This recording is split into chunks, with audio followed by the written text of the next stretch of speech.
Hey there, people, folks, men, and women. Nah, probably just men. But that's cool. I like you guys. Oh, it is Sunday afternoon here, about 3 o'clock, and I figured I'd do a stream because my shooting schedule for today is completely screwed up by some missed delivery windows. You know, Missing it by a day is, I mean, I guess it's fine because USPS was supposed to deliver me something today, yesterday, and I guess it happens where there's a delay. But the thing is, it up until like yesterday afternoon, it said it was being delivered yesterday, and then all of a sudden the tracking information just went blank. Like, there's no information as far as where this item is. So, I hope it comes soon, but I need it to do my April monthly build. So that's what I was supposed to be shooting today. And generally, when I shoot those videos, that is a process. That is an all-day thing, if not multiple days. So I figured if I was going to be doing that today, I actually wouldn't have the time to do anything else like this, like a stream. But I realize I haven't done a stream in quite a while. So I figured I'd jump on here instead. I shot a different video this morning, which is actually ended up being one of my favorite videos I've ever done. The audio keeps coming out. It says Panda Commanda. Is anybody else getting that? Audio cutting out?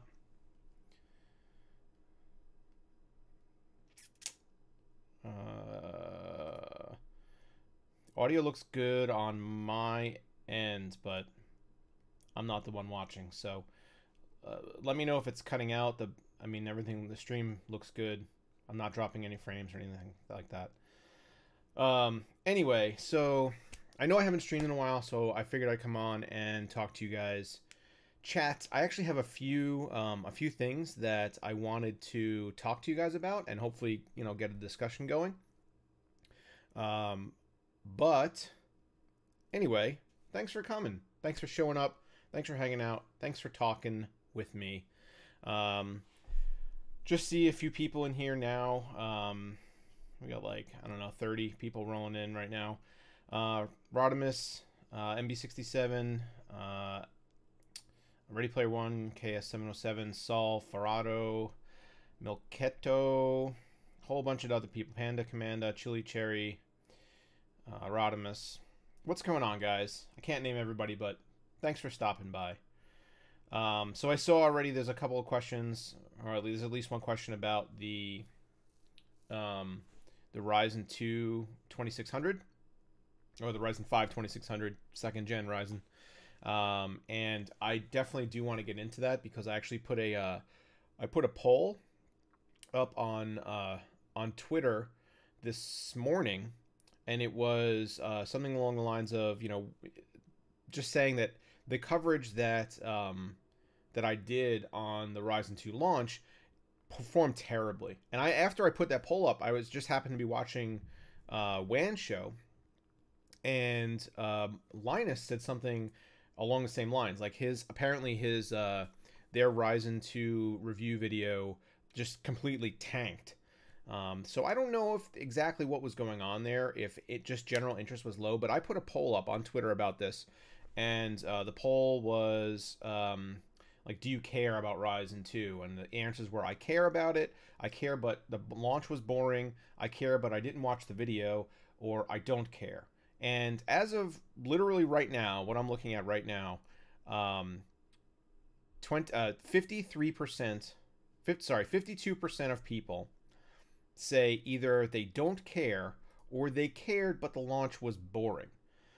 So it's interesting that for the longest time people were really jonesing for some new AMD hardware. They really wanted this this launch to come out. Last year it actually went really well. The processors were well received. And this time around, like, as I said in my review video, this is not like this isn't a revolutionary launch. This isn't something completely new. The process node is different. The memory compatibility is better. It's a little bit more efficient. But I mean, the latency is lower, which is good, but generally the performance uplift, as I said in my video, is somewhere around 6% generation over generation. So not a lot. So is that the reason that people really didn't care, or are you already fatigued with the amount of AMD hardware coverage? Because I mean, over the last year, they've released an absolutely crazy amount of new processors. So you know, you had the whole the Ryzen launched, Ryzen 3, 5, and 7 all launched at different times. Then you had the Threadripper launch. Then you had like the Ryzen mobile launch. Then you had the Ryzen APUs. Now you have Ryzen 2nd gen. So, I mean, just let me know. What did you guys think of the launch? What did you guys think of like the performance of these chips? Did you expect there to be better performance? Did you expect there to be a bigger difference? Or were you just kind of overall, I bought a processor last year, I'm not really into it, doesn't really matter to me. Because I'm interested to see why people really didn't care. I thought it was an interesting release. The processors are really good. Somebody asked me if the 2600 is really better than the 1600. Yeah, the 2600 is a generational improvement over the 1600. It's a smaller process node. It is more efficient. Memory compatibility is better. It will run at a higher clock speed. It's a better processor. If you're starting from nothing, get the Ryzen 2 chips. There's no reason to get Ryzen 1. I mean, unless the price difference is like enormous. But get a new, the new chipset motherboard, get a new processor, and go from there. But if you have the original Ryzen chips, unless you're looking to go from like Ryzen 3 to Ryzen 7, if you have a Ryzen 5 and you're thinking, oh, I have a 1600, do I need to go to a 2600? No, you do not. You do not need that. But it is a better processor overall. All right, so let's see what people are saying. Rodimus says, I had to rock my BPS shirt in NASA. Oh, well, that is unrelated, but I appreciate that nonetheless. All right. I didn't get to see your video until early this morning. Was that MB67? Was that an issue with YouTube, or you just didn't have time? I'm curious because a lot of people have told me that stuff isn't showing up in their sub boxes. I mean, it happens. Apparently, it's happening with like all channels now, which is wonderful. But I'd like to know if people aren't getting my videos and perhaps find a different way to let people know. I'm not sure. Michael Carter says the GPU and DRAM market has hurt all aspects of PC components. That's likely true. I mean, but I don't know if that dampens excitement. Maybe it does. When something new comes out, no matter what is going on in the market, a lot of times people will have interest in it just to see what's new, what's different, what's changed, what we can expect from the future. And, you might be right in that a lot of people have really kind of suppressed their desire to build a new computer or to learn what's going on with computers because they've just kind of been demoralized by the really crappy market for graphics cards and RAM. But, we have some sunlight breaking through the clouds here. The GPU market is coming down, and it's coming down pretty significantly. I've seen a bunch of cards recently for MSRP. I got, for the first time in almost, I don't know, maybe 6-7 months, had a GPU sent to me for review.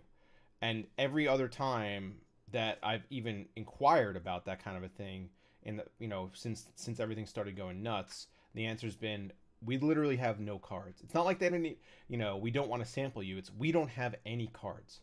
So I recently got the Galaxy 1070 Ti, the Sniper White, which is really cool, which I've actually been testing. But that came in as the market started to kind of come down and relax a little bit. So hopefully we start to see that. DRAM, I'm not sure when that's going to happen or if that's going to happen, but hopefully soon. But the GPUs should be back to normal, or at least mostly back to normal. Cat's chewing on a box. That's cool. All right. So, and Rodimus says everyone is jonesing for GPU releases and CPU hype is suffering. Yeah, that we kind of talked about that. I guess that might be right. Ready Player One says AMD was silent until release. Last year it was hyped. Well, were they? I don't. So I understand that, you know, the Ryzen 1 launch was more exciting. I don't think that they're necessarily silent about it, and I'm pretty sure you guys heard about it before the release. That information was out there. But maybe there wasn't such a huge marketing campaign. You might be right about that.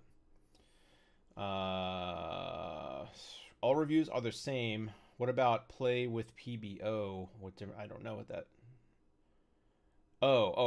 Like playing with BIOS settings, memory settings. So I actually had an overclocking guide in the works.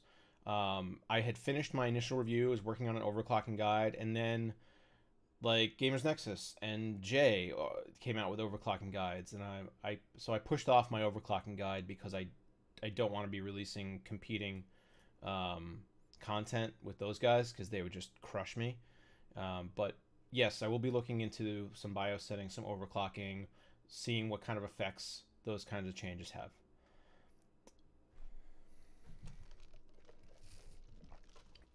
Okay.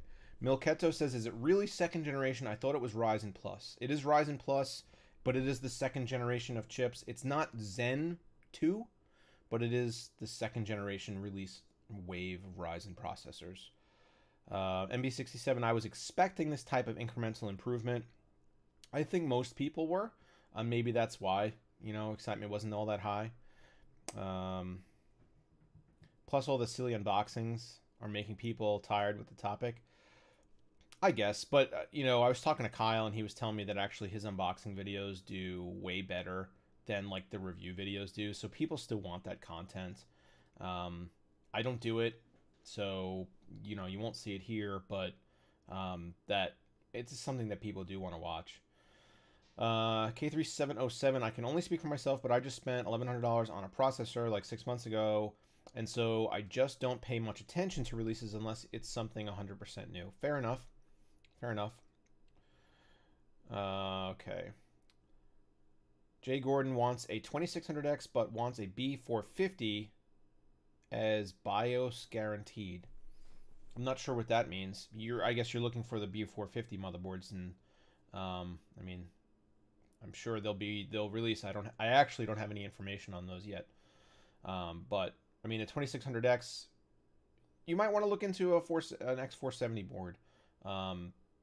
You could get some pretty good ones for not all that much money. Like you could get like the Gigabyte, like the Ultra Gaming, I think is $150. And how much would a decent B450 board end up being? $130, $140. I mean, the savings isn't really worth the time you'd have to waste. If you have the funds to get a 2600X, I'd probably just go for an X470 board. Okay. Chili Cherry. So I have an FX 8370 and planning to upgrade. That's the end of his question. Okay. Good. I mean, that would be, I mean, it's quite an upgrade if you jump into like a 2600 or something like that.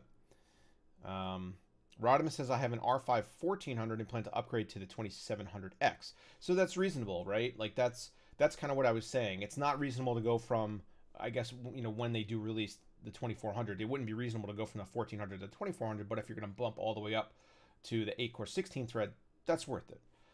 Okay. Ready Player One, your video notification came after I watched and commented. That's unfortunate.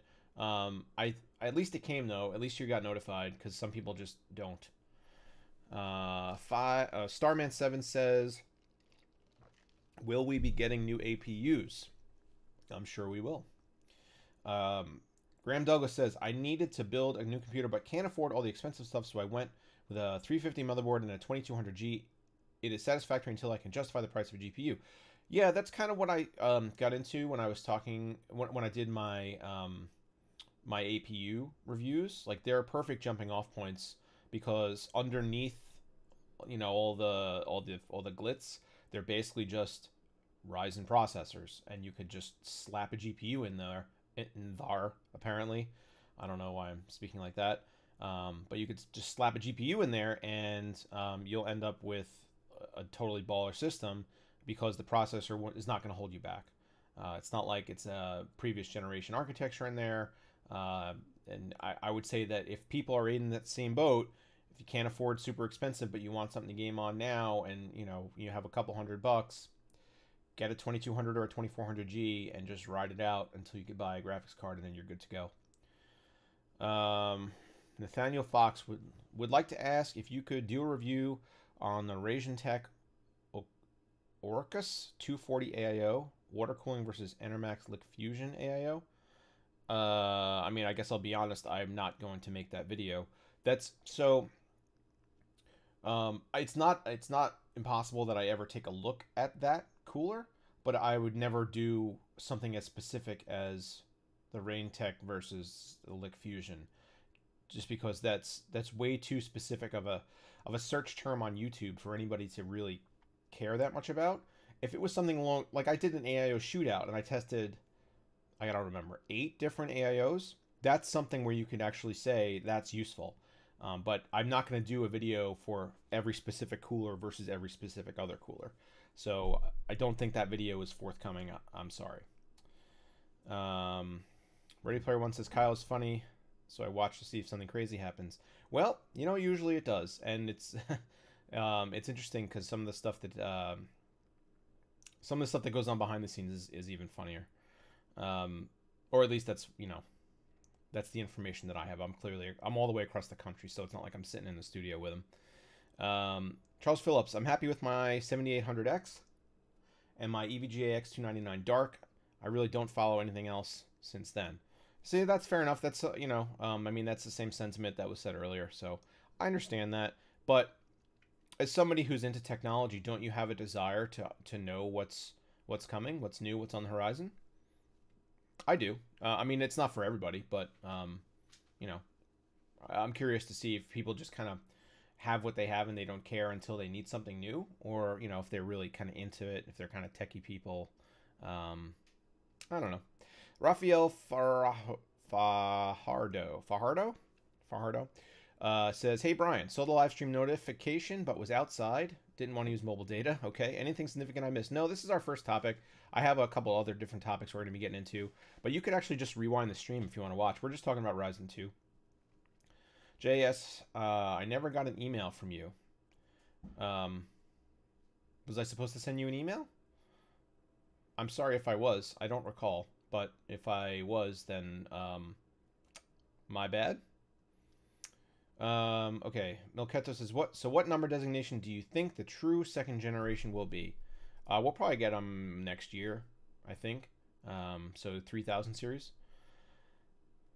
Okay, for streaming, recording, and video editing, do you think that I should get a Threadripper 1950X or the i9 7900X? So that's interesting. It kind of plays into one of the topics I wanted to talk about today. So I just did my Project Baron build, and that uses 1950X, and I'm using it right now. It's my new daily driver computer, and it actually is faster in everything that I do on my system than the 7900X was.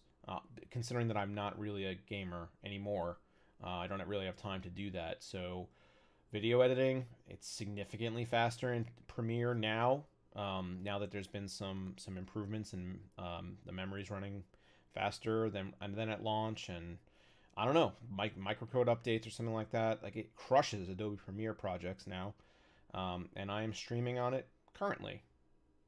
So, how's it look? I mean, a 1950X you could probably get for cheaper. So, that would probably be my recommendation. But the thing is, you have Threadripper 2 or whatever, the next generation Threadripper should be coming out this summer. So maybe wait to Computex to see what that announcement is, and then see if you want to go from there. The 1950X might end up being pretty cheap after that, or leading up to that, so might be a good investment. It's an awesome chip. You're not, if that's what you're doing, if you're video editing and streaming, you're not going to go wrong with that. Okay.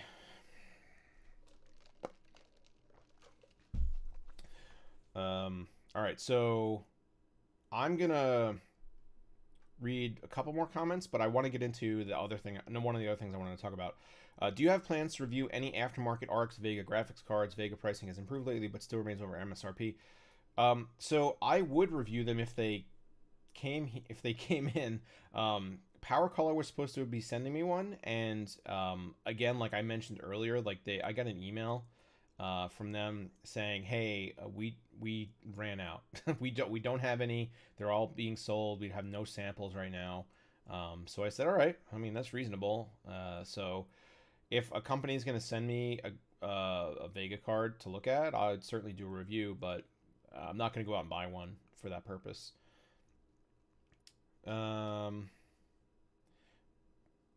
Okay, could you do a review on the best AIO for Threadripper?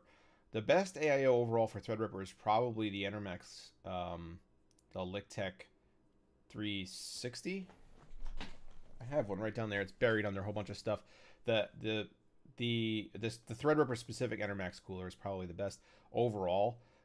When it comes to like noise normalized performance, it is a beastly cooler. It's 500 watts TDP on that thing, and it's got a cold plate that's the size of my freaking head. All right.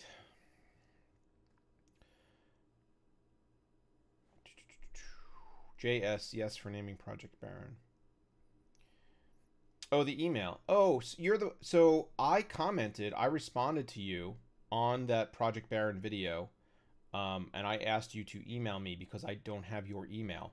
So my email is public, so send me an email, and because I owe you $25 Amazon credit.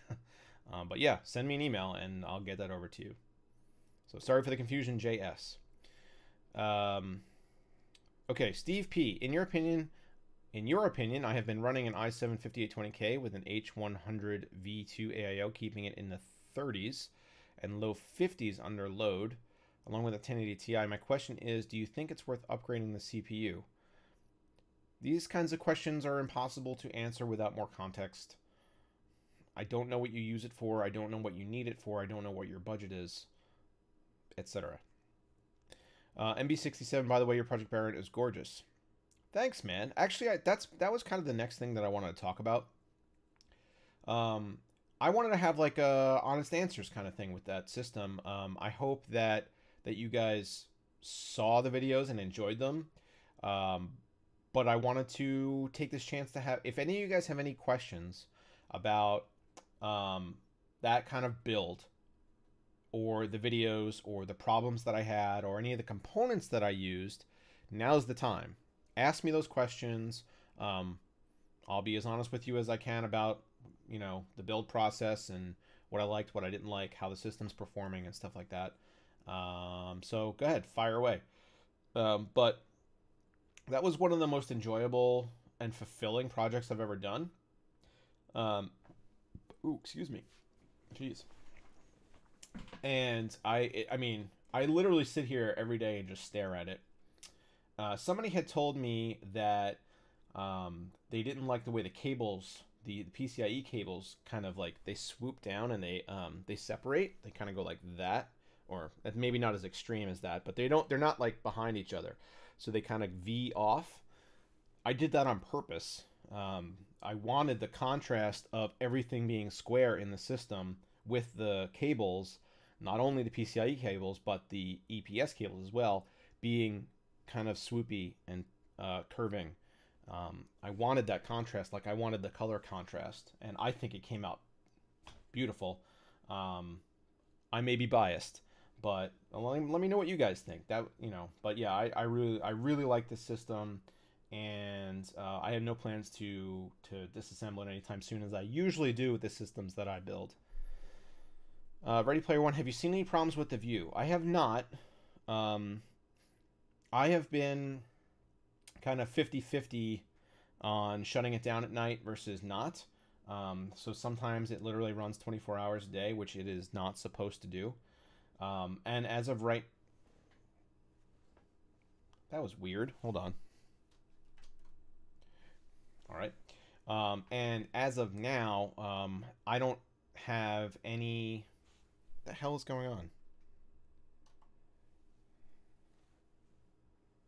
So anyway, so I don't have any issues with the View coolant right now. I have been in contact with Primo Chill, and they're we're working on some stuff, and I think given the opportunity, I will swap out the coolant for same color opaque um, pastel coolant versus the View, just for safety, so I don't have to worry about clogging up any blocks.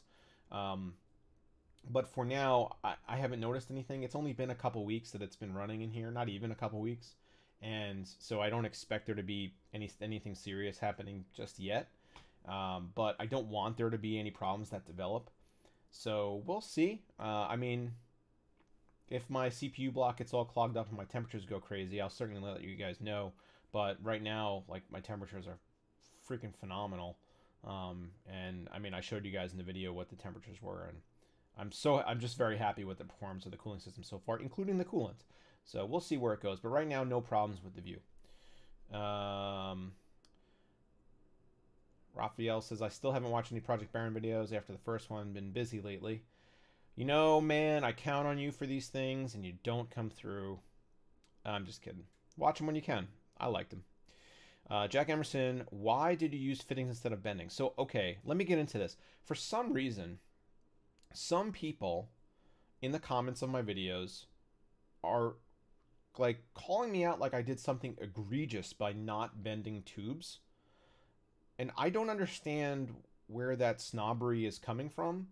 I didn't bend tubes because I did not want to bend tubes. I wanted the system to look as it does. I wanted with the reservoirs having the straight brackets on the sides, the vertical brackets. I wanted that look to be continuous throughout the system with the tubing.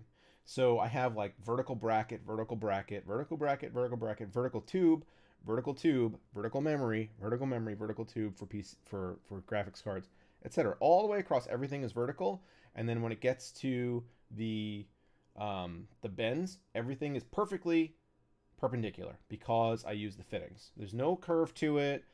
I wanted it that way, so I did it that way because this is my system. I have in the past done plenty of builds where I've bent tubes. I've bent plenty of tubes in my life. I can do it. I chose not to do it. I didn't feel like I had to prove anything to anybody about that I can bend tubes or that I wanted to bend tubes or if that makes me a better water cooling expert. But this is the way I wanted to build the system, so I built it this way. And I don't think that you were implying that you had a problem with the way I did it. I think you were just asking. But there are certain people in the comments of the videos that were implying that I was some kind of an idiot because I didn't bend the tubes. I mean, that's just dumb. I didn't want to bend the tubes. That's the bottom line. Okay. If you were to build a computer in the Lian Li PC011 Dynamic, how would you set up RAD's fans in it? I'm going to leave the answer for that for my review of that case. Rodimus says, I love the reservoirs you used. I love them too. The water cool stuff, the heat killer reservoirs are amazing. They're glass. And they have those struts on the side, and you can interchange them. They come in raw aluminum, so you could paint them if you want.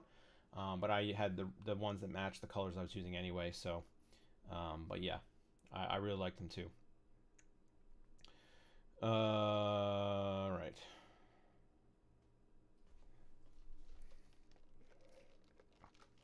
What corner fittings did you use? I used all Barrow fittings in this build. They were provided by Mod My Mods. So they're pretty much the exact same as the Bits Power fittings, but they're all Barrow.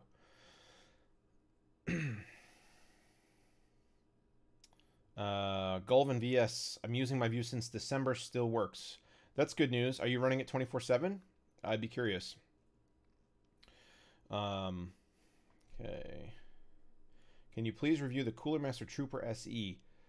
I have some stuff coming from Cooler Master that I don't even know what it is, so that might be coming. I'm not sure. Maybe. Okay. K3707. Last night I was sitting at my desk and I kept hearing a squeaking sound After about 10 minutes of taking panels off my rig and listening to everything, I found it's coming from my power supply fan. RMA it. I'd clean it first, if you have the ability to do that. Unplug it, drain it, and then take it apart and try to hit it with some canned air and brush it out. And you could just have some dust in the fan. But if it's, I mean, if the fan itself is going, like the bearing is going bad, then you'll need to RMA it, especially if it's, I mean, if it's under warranty for sure. I've never run it over. Okay, so talking about the view cool, I've never run it over 8 hours and it's still on the slowest setting in pump. Okay, so that is not what I am doing. So that's great that it still works for you, but I think I'm in a different circumstance.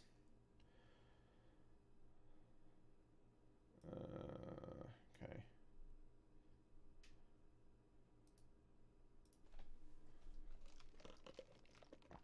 Okay.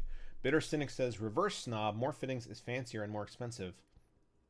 So I don't know if it's fancier. I think it might be a little fancier. It gives a little more shine, but it's definitely more expensive. And I don't know, kind of like the way it looks. Anyway, okay. Hold on. Hold on. Wife is texting. Okay. 1 second.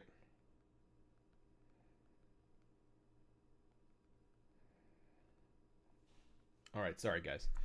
All right, so Stefan Atmar says looks way better as it is now. Oh, Stefan, you're in here. I actually wanted to talk about giveaways. Good. I'm glad. Hopefully you can chime in here and corroborate my story. But thank you. Addicted PC, what's up? How you doing? Thank you for coming in and hanging out. They provided my power cable that I'm using, which is a LED enabled RGB power cable, which is crazy, but it's pretty cool. Go check them out. But I prefer fittings over bends.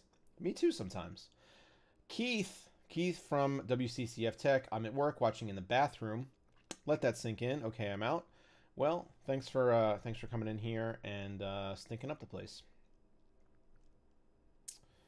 Okay.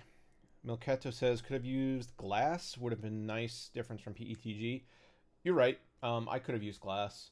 I had no experience with glass tubing, and I didn't want to take a chance that I would slice up my O-rings and stuff like that.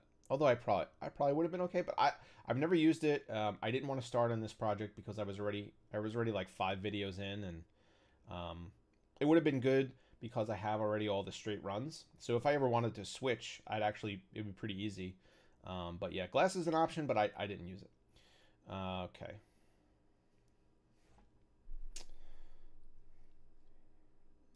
Let's see. The Dark Side 292 says, anything you don't like about the SMA 8 revision A? It's unwieldy big. Like, I mean, I knew it was going to be big. That's the plan. Like, I have all this hardware to put in, and I needed a big case. But when you have it on your desk, like I can't turn the camera around right now. I'm sorry, but I had to angle it, like, I had to angle it more in order to fit it on the desk, widthwise, because my desk is I don't know, however wide, 2 feet wide, 2.5 feet wide. It wouldn't fit. Like if I just put it like this, it actually would hang off the desk. So I had to angle it. But yeah, it's pretty big, and it takes up a lot of room, and it's pretty heavy. But it's a dream to work in. Like if you ever want a case that you're just not going to worry about space, then this is the case. Like, you could do all kinds of crazy plumbing runs in the basement, and cable management was a breeze, and had room for everything I wanted. So, but yeah, it's just that it's big. When you do maintenance on the system, will you make a video on it? That's a good idea. I mean, I'm not at that point yet. It's a brand new system, so I haven't really thought about it. But sure, I could definitely do that. Maybe take a look at what the coolant has done to the block so far. Yeah, I could work on that.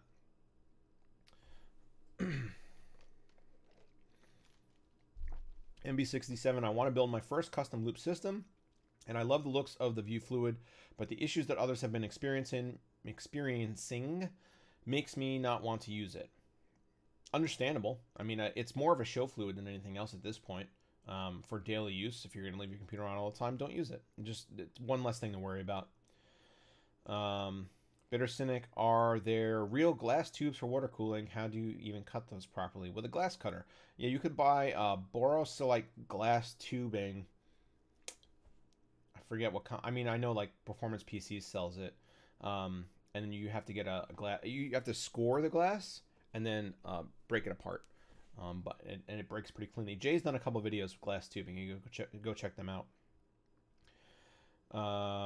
Okay.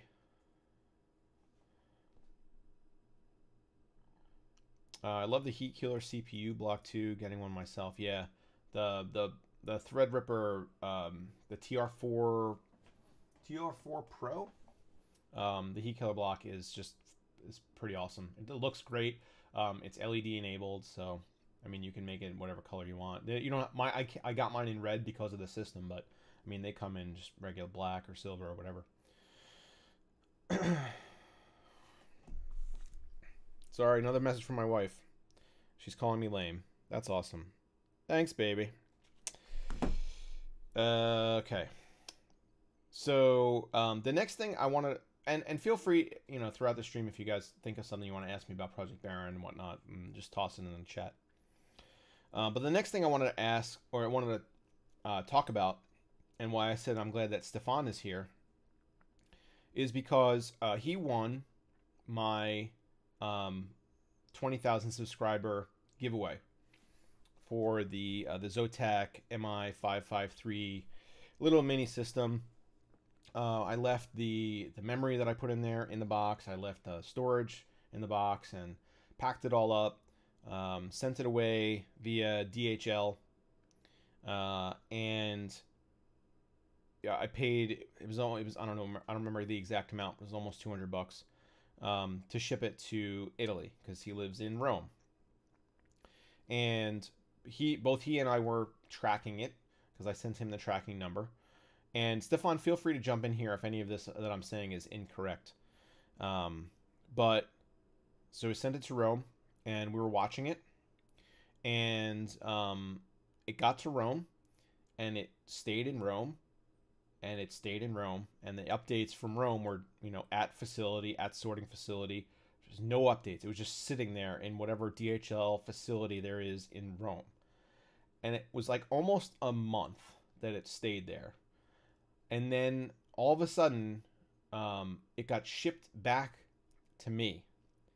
And it arrived like a day. It arrived, and then the next day I got a letter from DHL saying that I owed them an additional $229.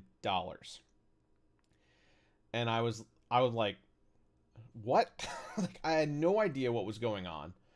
Nobody had explained why the package hadn't been delivered, where it was, what it was doing, or why I owed them more money. So I called them. It took a couple tries to get through to the person that I needed to get to, but finally I was able to speak to somebody. And what they told me was that they weren't able to. It got to Rome. It was, you know, should have been delivered. For whatever reason, it wasn't. I don't think, Stefan, I don't think they ever communicated with you, correct? About like about when it was supposed to arrive or anything like that. They never said like, you know, on truck for delivery. So nobody in the Rome location knew what exactly happened, but because they had to then, I guess, spend whatever resources to ship it back to the United States to me, they wanted me to pay an additional $229 to cover that shipping. So now, right over there is the box that I still haven't reopened from that I shipped it in with the computer in it. I've now paid DHL almost $400. And Stefan still doesn't have his prize. And this is one of the reasons that I don't ship international. And I contacted him. We've been emailing, so it's not like anybody's out of the loop here. But I told him, I was like, look, I'm not going to spend another $200 to ship this box to you. And maybe it gets there, maybe it doesn't. because it's just asinine what happened. I've already paid them a shitload of money, and I didn't feel like um, I didn't feel like I wanted to take that chance again. So he and I talked to him. I was like, look, I'm just gonna send you the money that I would have sent to ship this again. So I sent him $200 via Amazon credit. I was like, spend it on. He said he was gonna build a new computer or whatnot, and he's gonna use that money to do so. So I hope he takes advantage of it. I hope he's okay with that resolution. But I couldn't believe the incompetence in the DHL system. I don't know what happened. Nobody could explain it to me. I paid them a lot of money and nothing happened. And the package was just in limbo for like a month. So, Stefan, I'm sorry. I know.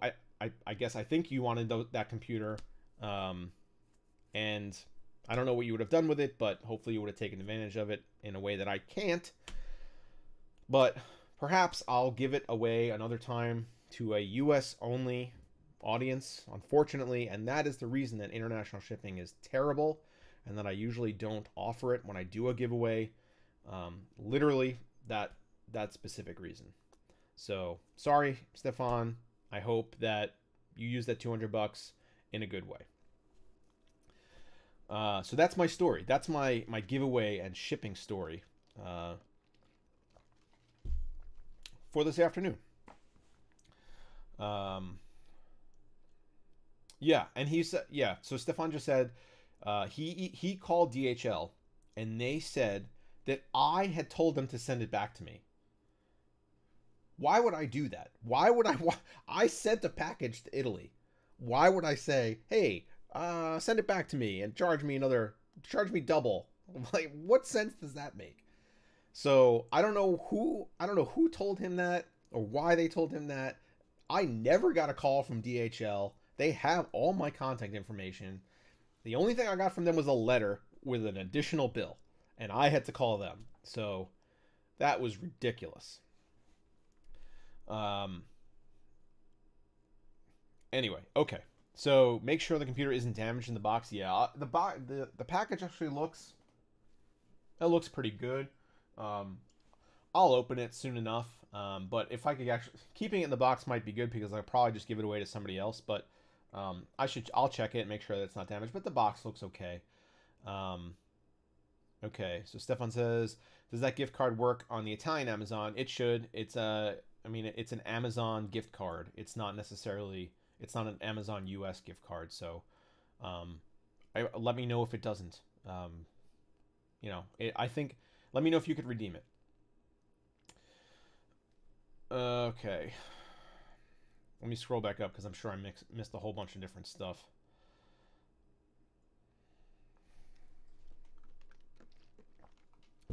DHL sucks. I never used them, says Ready Player One. I would not have paid.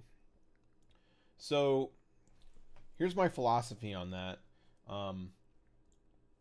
I don't want to be in a situation where they could potentially send something to collections on me, and I'd much rather fight it on the back end than worry about having my credit damaged. So that's what I did. It's not right. I'll certainly be calling them again at some point, but it wasn't worth it for me to fight because it seemed like nobody understood what was going on anyway, and I very much doubt that they would have just revoked the charge. Okay. Stefan says, yeah, it was the Italian customs. That's unfortunate, but to be honest, DHL should be used to dealing with Italian customs. I'm not sending it to some nowhere country in the middle of the Pacific. It's Italy. I'm sure they send stuff there all the time. I don't understand what the issue was. Okay.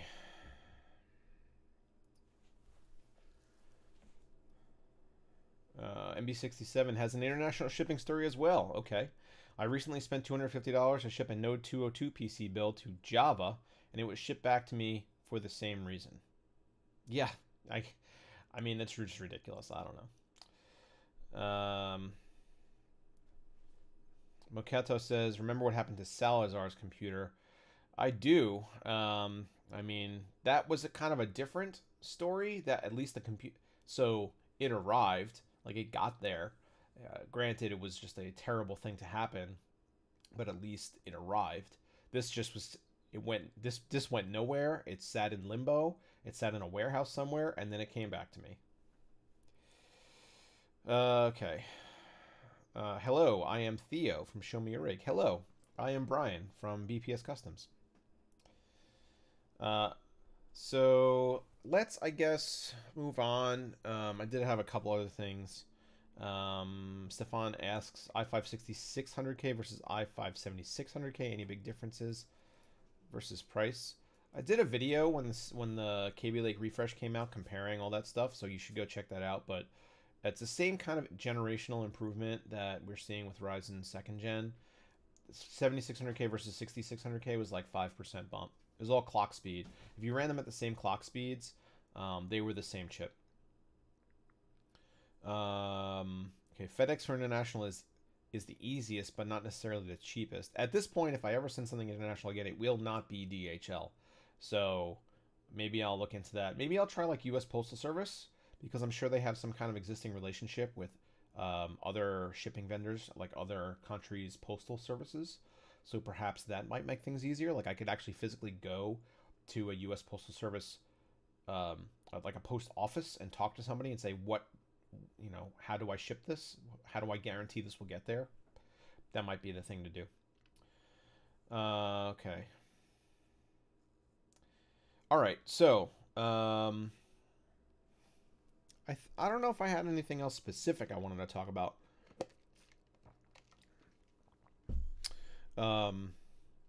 But I did want to say, like, if you guys want to talk about anything in particular, have any other general questions and answers, I don't know if you'd have answers, but if any other general questions, I'd be more than happy to take a look at them now. I wanted to do this for about an hour. Got like 13 minutes left.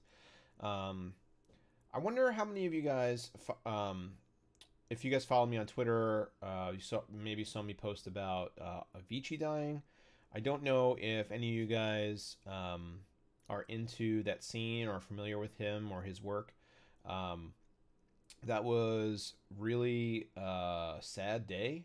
And I'm as somebody who was a club DJ for quite a while, and was influenced by his music because I used to do some production work as well. That was really unfortunate to hear. And I was talking with my wife about it, and she was saying that she hopes that it wasn't drugs, and just because that would kind of like taint his memory, because he wasn't a known drug user. Like he drank a lot, but I don't, he wasn't like somebody who was always high all the time or anything like that, as far as I know. But he was like a real introverted person, kind of shy, and he had a huge influence on the pop music culture from the time that like Levels was released. So like 2011 all the way to now, he's done the production work on a lot of songs you guys may be familiar with. I just didn't know it was him. Anyway, I'm rambling about it because it upset me. I was pretty sad about it, and yeah. So I don't think it's relevant to this channel, but it's something that I've been thinking about the last couple days. So anyway, that is unfortunate, and rest in peace, dude. Okay, so Ready Player One. GPP. Will you review new NVIDIA GPUs? Yes, I will. That's the partner program has no influence on me. I'm not going to boycott them. They're still the biggest player in the industry. There's no reason for me not to review the GPUs, so yes, I will. Girish Sardi says, I sent an AMD CPU to Hong Kong for $200 US customs, and USPS got it held in Chicago. I lost the CPU and the money. Yeah, I don't know. I don't even know what to say anymore. Like, those stories are just kind of common. I've been hearing that from everybody. Like, international shipping is just a nightmare. Pineapples on pizza? I say no. I don't like pineapple on pizza. I can't eat pizza, regular pizza anyway. But when I'm from New York, I grew up on pizza, and occasionally somebody would have like a pineapple pizza, and pineapple and ham or whatever, and I was like, that's disgusting. I don't want that. That's not pizza. Addicted PC says, I have used USPS to send international and it was pretty good. Yeah, I'll probably try them in the future if I ever need to do that again. Milketta, will you be doing an Epic review? No. That's server grade hardware, and that's not what this channel is about. I do consumer grade, enthusiast, and mainstream, but all consumer stuff. Epic is not something that would really ever fall into the wheelhouse here. Okay.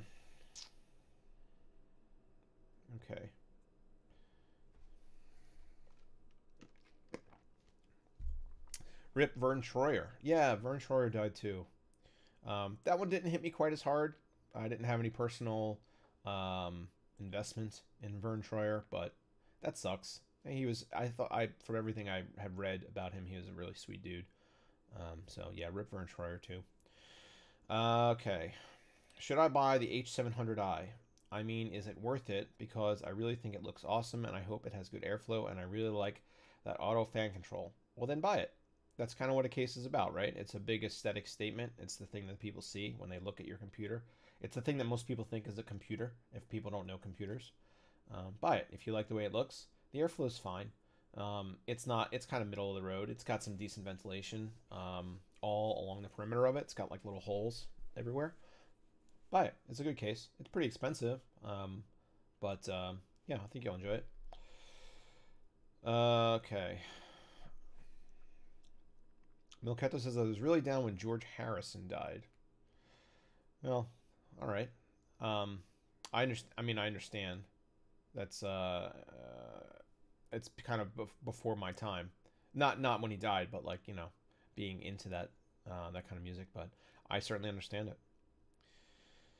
Rodimus says I have never done anything with Crossfire. How do you set it up since it does not need an SLI bridge? You literally just plug the cards in and you enable it in the software.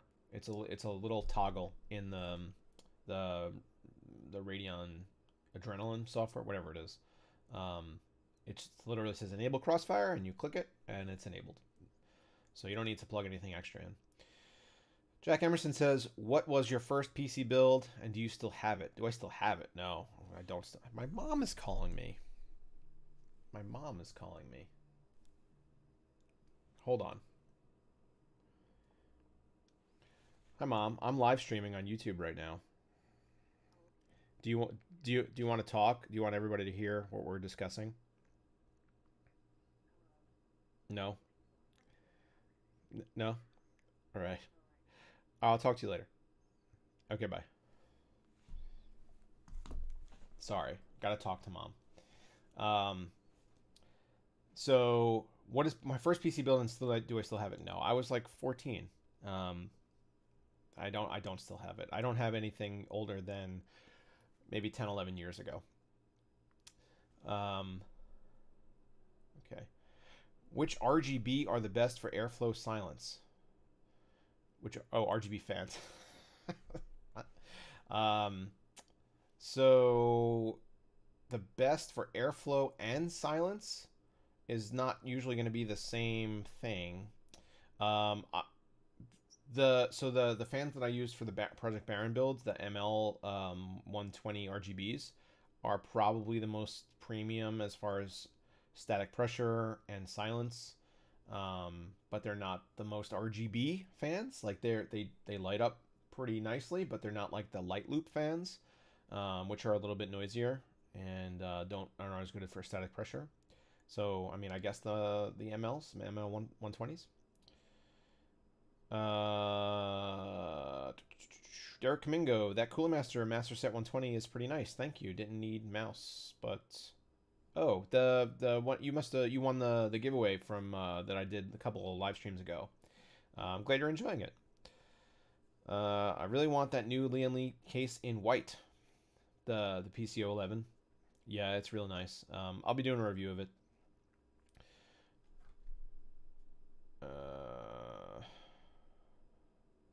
What do you have for a gun? I don't own any guns.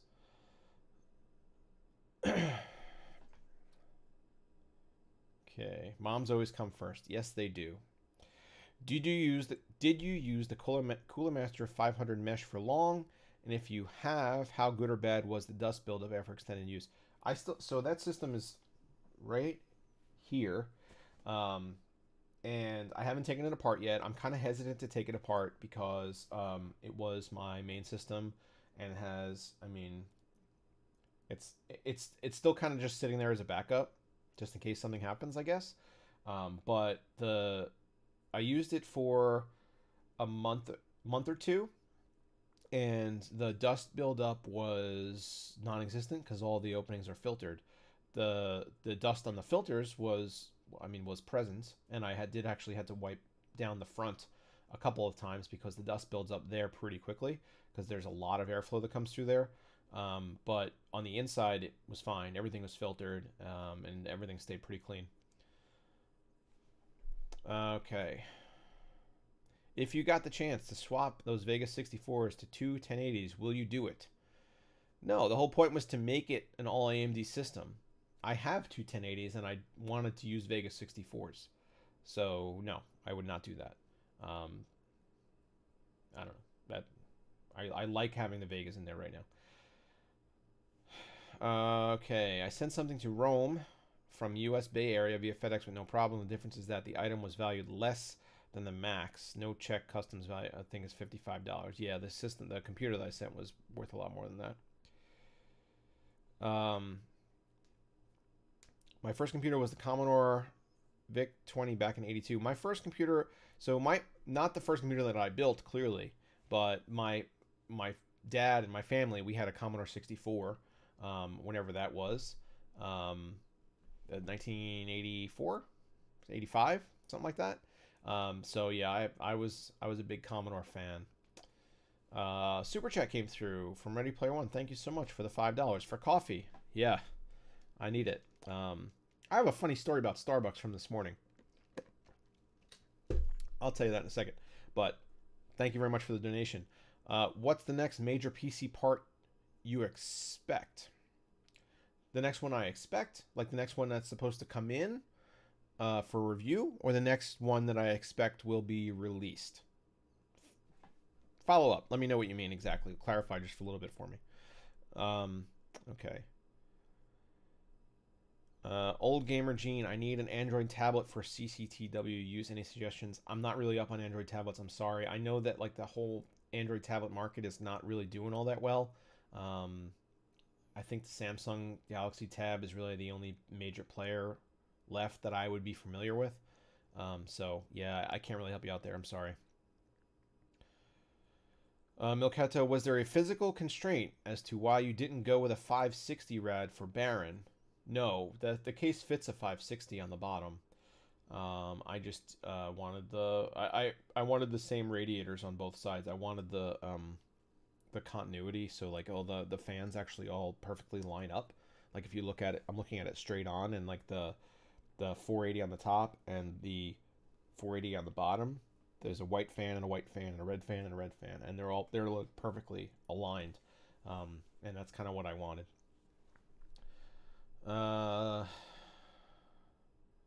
Ready Player One says for release. What's the next major PC part you expect for release? So I expect there to be I think this summer we're gonna see an Intel high-end desktop refresh. I think we're gonna see Threadripper 2. I think we're gonna see new NVIDIA GPUs. The order that those happen in, as of right now, I do not know. So those are the next three, though. In order of excitement, what I'm more excited to look at is going to be obviously the next gen GPUs from NVIDIA. They're just kind of riding out Pascal because there's no need right now to release anything else. But the next time that something gets released, it's gonna be a mad scramble to get them. I guarantee, as it is all the time. But yeah, Pascal is like 2 years old at this point, and I mean it's about time to at least get some news on the next gen stuff. So we'll see. I expect soon. Maybe we'll get some information at Computex. Okay. Puerta de Muerte says your mouth and audio aren't synced correctly. I've tried refreshing the stream several times. Not sure if it's just me. Well, I mean, I actually test that before the stream starts, so I would hope that it's at least mostly synced, and I apologize if it's not. I don't know if people can let me know if that's the same case for them. Okay. Thoughts on the new Lian Li case from Der Bauer? Yeah, that. So I mentioned that a couple times. I'll be reviewing that case. So it's a beautiful case. Saw it at CES. Had high hopes for it, and looks like I mean they've delivered on a lot of their promises. So what I'm actually looking forward to more is the Air version of that case, which should be out in a month or two. Stefan Atmar, he remembers his first computer, an Amiga 2000. Look at that. Yeah, it's pretty cool. Like a lot of the people that are now into like PC building and whatnot that were around back in the 80s and early 90s, I kind of have fond memories of like stuff like the Commodore and the Amiga and like it's the same reason that like the videos that I do on like the throwback hardware tend to do pretty well because people are really really kind of into that. It's like nostalgia for them, you know. Brandon Graff says, review the NZXT X72 and compare it to your AIO shootout video. Curious to see if it actually has any improvements. I mean, it's bigger. Isn't that their 360?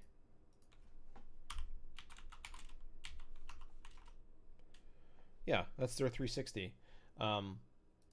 So I imagine it would be higher cooling capacity than the X62 and the X52. But other than that, I expect that it's almost exactly the same. But I don't have any plans to look at it, but I could get in contact with NZXT and just see if they'd send one over.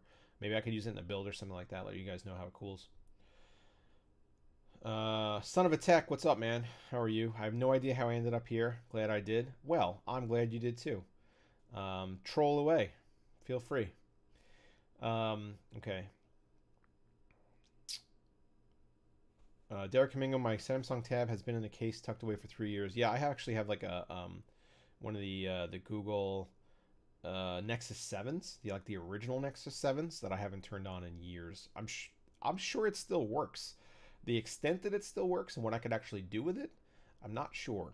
But yeah, I have. I mean, I have I have an iPad, and that's what I use if I need a tablet. Shaderade, what's up, man? People saying audio video sync is fine. That's good. Okay, good. All right. I wish my Ryzen 2600 could hit 4.2 gigahertz. Even at 1.475, it won't do it. So that's one of the things that I wanted to address in my my overclocking guide was that I will never say that these are the settings you should use for your chip because every single chip is different and not every chip can hit any given frequency. So the fact that you can't hit 4.2, it's almost normal. Like, you know, certain chips won't go higher than, you know, X gigahertz, X megahertz, whatever it is. So that's unfortunate, but I bet that at 4.1 you're still doing fine. It's a good chip. Okay. Are you planning on getting an Inwin A1 and do a mini water cooling build / testing? I talked to them about that case, and it's likely that I will get one, but I am not guaranteed to get one. And if I do, that is a tiny case to do a water cooling build, and that would be very interesting to try. So I'd have to get it and look at it first and kind of figure out the logistics before I commit to that. But that would be cool. Son of a Tech, it autoplayed while I was editing videos. That is my master plan. I get into other YouTubers' sub boxes, and then I sprinkle some like fairy dust and stuff, and then all the videos autoplay, and that's how I get all my views. Old Gamer Gene, I use my Nexus 7 all the time, but I need a 10-inch tablet. Fair enough. Yeah, like I said, I'm just not the guy. I'm not really sure how to evaluate them anymore, really. I haven't been in the Android ecosystem for quite a while. Shader Rate says, yeah, it's still a beast at 4.1. Yeah, it's still a really good chip. Mark Ivanon. Hi, please talk to me. I'm talking to everybody, Mark. Why don't you ask me a question and I will answer it. So my quick story about Starbucks. So my Starbucks is they're renovating the one that's closest to me, and they what they did was they took they shut it was it's like a pretty big standalone Starbucks, and they shut down half of it, and they moved like the whole counter area where where they make all the drinks and stuff. They moved it to like the front of the store, and they boarded off half of it, and they're like doing construction like behind that board. But they have the whole counter moved, and it's just, you go. That's where you go. You walk up to, you order drinks. There's just no room to like sit down anymore. So I go in there, and I ordered. Excuse me. I ordered a blonde flat white, and um, they said we're sorry, we don't have blonde flat whites during our renovation, or they don't have blonde espresso during the renovation. And I said, okay, that's. I mean, I didn't really understand why but I said okay, and I was like, and they said, oh, but we have everything else. I'm like, okay, great. I'm like, you know what? I changed my mind. I think I kind of want a cold drink. Let me get a cold brew. Let me get a venti cold brew. And they're like, oh, we don't have that either. We don't have any cold brew right now. And I'm like, well, I don't understand. You said I had everything else. She's like, well, we just don't have any cold brew. We brew it usually in this other area that they had shut down right now, or whatever. I'm like, okay. I'm like, I guess I'll just have like an iced coffee, which is what I'm drinking right now.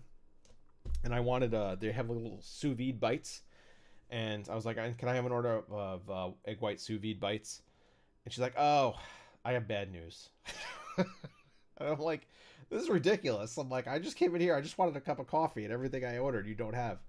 And she's like, yeah, we'll be back up and running really soon, though, And I'm like, well, what's really soon? She's like, probably 2 months. I'm like, all right, maybe I'll just go to the other Starbucks that's within driving range for me to get my coffee from now on. So anyway, that is my stupid, unrelated Starbucks story, but I've been drinking this all stream, and I figured I should tell you. It's very relevant. Okay. Oh, no, super chat. Matt Shelp. I'd love to see one of your epic water-cooled builds in the Lian Li PC011. Any plans for that case? Sorry if you talked about it already, just got here. Yeah, a lot of people are asking me about the case. Greg did a water-cooled build in there that came out really good. You should go check out his channel. That's Science Studio. So like I said, I'll be getting one of those cases for review, and I would definitely consider doing a water-cooled build in there. But I would need the time to do it because, as you guys can see, I mean, Project Baron took me like a couple weeks to do, and it was kind of like everything. Anytime that I started working on something for the channel, it was like that. This is what I did for like 2 or 3 weeks. So I would love to. I think that's a really good idea, and I will try. I can't guarantee it though. So if I do though, I'll definitely be posting about it on Twitter and letting you guys know when that's coming. Okay.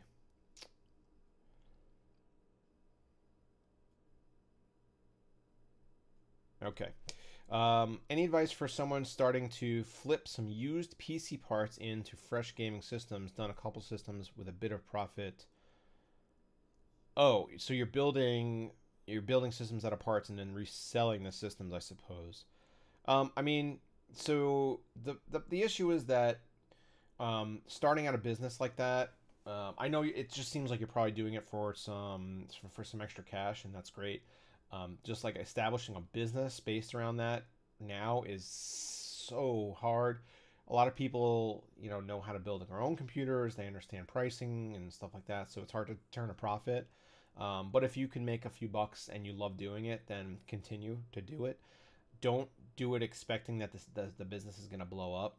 When I was doing, I had like a very small word of mouth computer building business when I lived up in New York. And I got all my clients because, oh, hey, my friend said that you build computers, kind of thing. So if you could get some family members or some friends or something like that who need a computer that you could help them out with, maybe not charge them any labor or anything like that, And then maybe they'll start telling people that, hey, you build computers, and you could kind of build it out from there and make a few dollars on the side. Um, that's probably that's probably my advice, just not to have huge expectations. But I understand that, building PCs is fun. Like, I do it all the time. It's a good thing to do to kill a few hours and have a sense of accomplishment at the end. But I actually don't know if that was a huge amount of advice, so I hope that works for you. So that's kind of all I have on that. You may have already answered it, but are you planning to review RX2XXX in X370 motherboards and RX1XXX in? So I think you're confusing the oh, I know what you mean. R720, so whatever. Are you planning on reviewing second gen Ryzen processors and first gen Ryzen motherboards? No, that video has been done already by a number of sites. There's basically no performance difference at all. So kind of the same thing applies though if you are purchasing new. Buy an X470 board. If you already have an X370 board, you do not need a new one. The performance is the same. Okay. Wow, there's a lot of comments I missed. Okay, so I'm gonna read through these, and then I'll be getting out of here. Starbucks stories are the best. Like I go in telling them my name is Luis, and come out with a cup saying Juan. Yeah, that sounds about right. Although they never spell my name right. Like, my name is Brian. Like, that's a pretty easy one. But they always spell it with a Y, and for some reason that just makes me so mad. They never get it right. JM, best regards from Germany. Like your work. Thanks for all the knowledge. You're welcome. Thanks for tuning in. Careful with PC O11 dynamic. Need to use reference cards and blocks. AIB cards with water blocks won't fit. Why? Do you know why is that? Tell me why. I'm not sure.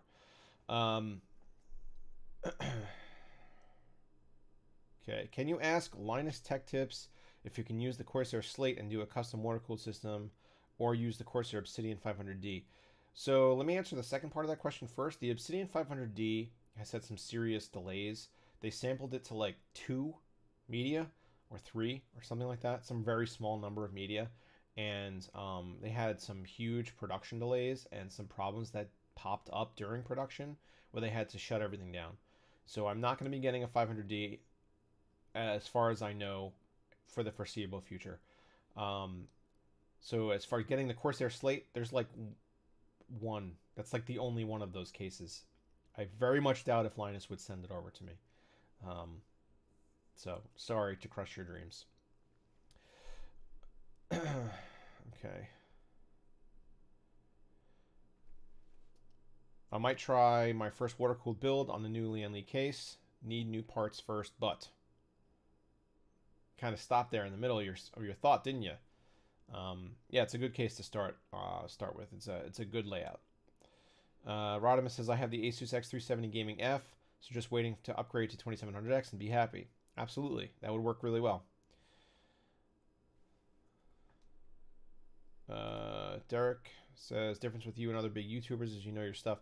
Well, I appreciate it. Thank you. I don't think I'd be doing this or be even moderately successful if I didn't know at least some stuff. I think other YouTubers know a lot. Maybe some more than others, but definitely I don't think that you're in a situation where the people that you're... I mean, I guess you could suss out, like, if you're watching a channel and you're like, this guy's knowledge is not really there. But for the most part, at least the people that I interact with are pretty knowledgeable about this subject. All right, I think we're coming to the end. I gotta cut this off at some place. Mobsy 7000 said I'm looking for a good pre-built. Any suggestions?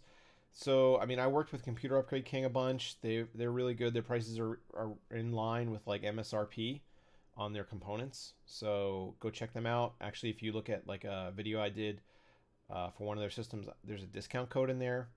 So if you want to go check them out, the NZXT build service I'm hearing good things about. You know, there's a lot of them now that are kind of popping up. EK is going to have their own pre-builts pretty soon. But yeah, if you're looking for one, just check out Computer Upgrade King and then kind of work from there.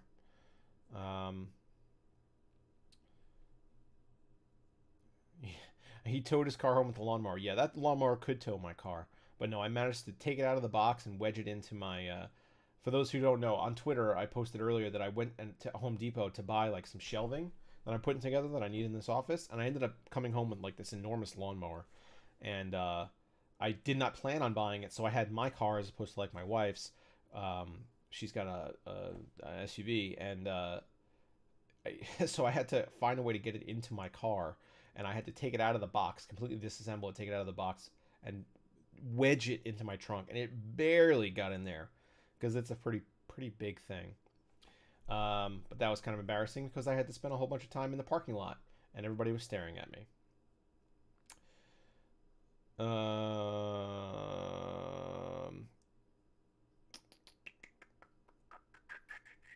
Okay, I think that's it. Thank you so much, guys, for coming and hanging out. I hope I answered your questions if you had them. And I have a pretty cool video coming. I'm not sure if I'm going to release it tomorrow or maybe Tuesday, but the one that I filmed earlier today I think is really interesting. It came out really good, and it's not something that you guys have seen from this channel before. It's kind of like a company asked me to do a review of a product, and instead I just kind of ranted for 15 minutes about the product. We'll just say that. So tune in whenever that video comes out, and thanks for coming and hanging out, and have a good day, guys. Have a good weekend. Westworld is on tonight. Yeah, looking forward to that. All right, see you guys.